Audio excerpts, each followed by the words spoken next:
প্রিয় দর্শক, সবাইকে জানাই আন্তরিক শুভেচ্ছা। আমাদের ইংলিশ লার্নিং এমএস চ্যানেলটিতে আশা করি সকলেই এসে গেছেন। আজকের ভিডিওটি রয়েছে কিছু হোমোফোনস সম্বন্ধে। এটা পেয়ে যাবেন 36 নম্বর পর্বে।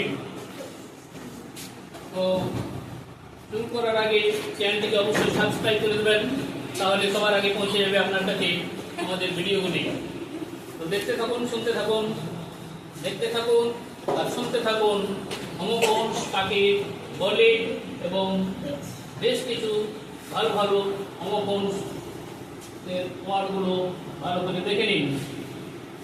যেসব ইংরেজি শব্দগুলোর উচ্চারণ একই কিন্তু বানানো মানে আলাদা, তাদেরকেই বলা হয় হোমোফোনস।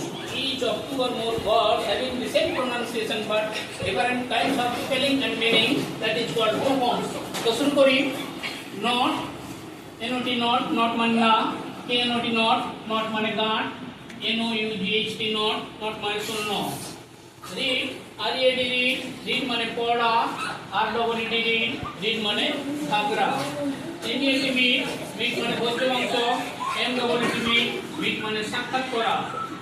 বিয়ার, বিয়ার, বিয়ার মানে অনাবৃত। বিয়ার, বিয়ার, বিয়ার মানে ভাবুক। বিয়ার মানে সহ্য করা। তারপরে চলে আসি সিট, সিট মানে আসন। SEAT সিট, সিট মানে আসন। SIT সিট, সিট মানে বসা। সি, SEAC, সি মানে সমুদ্র। SEEC, সি মানে দেখা। SHEC, সি মানে সে বা তিনি। অ্যাডভাইস, ADVIC, অ্যাডভাইস, অ্যাডভাইস মানে পরামর্শ। ADVISE, অ্যাডভাইস মানে পরামর্শ দেওয়া। BED বেড, বেড মানে বিছানা। BED বেড, বেড মানে বিদায় জানানো। তো প্রিয় দর্শক, যদি ভিডিওটি ভালো লাগে থাকে তাহলে অবশ্যই বেশি বেশি করে শেয়ার করবেন, কমেন্টস করতে ভুলবেন না এবং এতে লাইক দিয়ে দেবেন।